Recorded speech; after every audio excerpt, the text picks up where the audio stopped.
There were many great record labels in the past that had tons of artists and tons of songs for a long time. Some companies would end up creating new genres or new record formats, while others were just there to try to make a buck or two and maybe find the next popular artist. But what they all have in common is they brought music to our households, our radios, school hallways, house parties, and so many more places. There were so many great artists that came from them as well. So many that we would never get to hear. Every label and every artist has fascinating stories that record collectors should hear about. One label in particular has caught my eye. Exner is its name.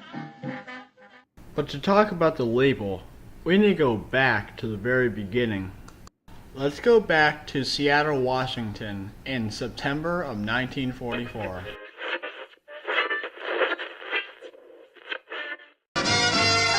I know a ditty, nutty as a fruitcake, goofy as a goon, and silly as a loon. Some call it pretty, others call it crazy, but they all sing this tune. There she dotes and dozy dotes and little lambs diving, a kiddly-divey do wouldn't do.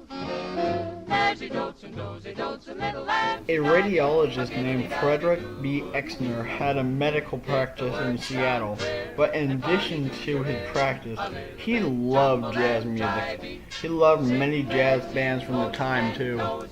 He would often invite local bands to rehearse in his living room. He loved it so much that he decided to make his own label called Exner. So, he set it up later that month. The first release would be by one of his most favorite bands, the John Whitworth Trio. Joe's Blues on the A side and Wolverine Blues on the B side. Throughout the next few years, Exner would cut another 8 more records. Another by the John Whitworth Trio, 2 by Kid Ory's Creole Band, 5 by the Rainy City Jazz Band, and oddly enough a single-sider by Barry Vai. But in early 1948 or late 1947, Exner Records suddenly stopped producing records.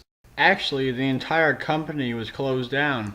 But no one really knows what happened, but over the course of 4 years, the company only put out 9 records. But what kind of company would only make 9 records throughout 4 years' time?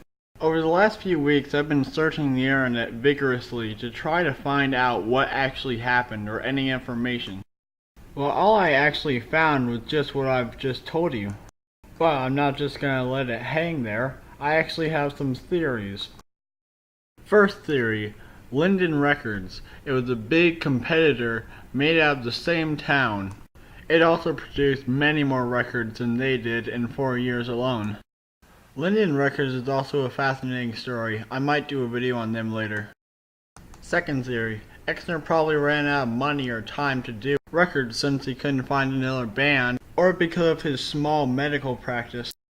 Third theory, in 1948, a new record format was made by RCA Victor called the 33 RPM, or as history would dub it, the album. This new record speed would end up making a business war over the next 5 years of record speeds, known as the RPM Wars. This war happened to be the downfall of many record labels. But at the end of the day, these are just theories. We don't actually know what happened to Exner Records.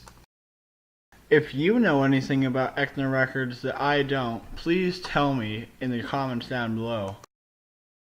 Other than that, thanks for watching, and I'll see you guys next time. Most of the time, I just do record videos almost daily. Videos like these take me weeks to do. But that's about it.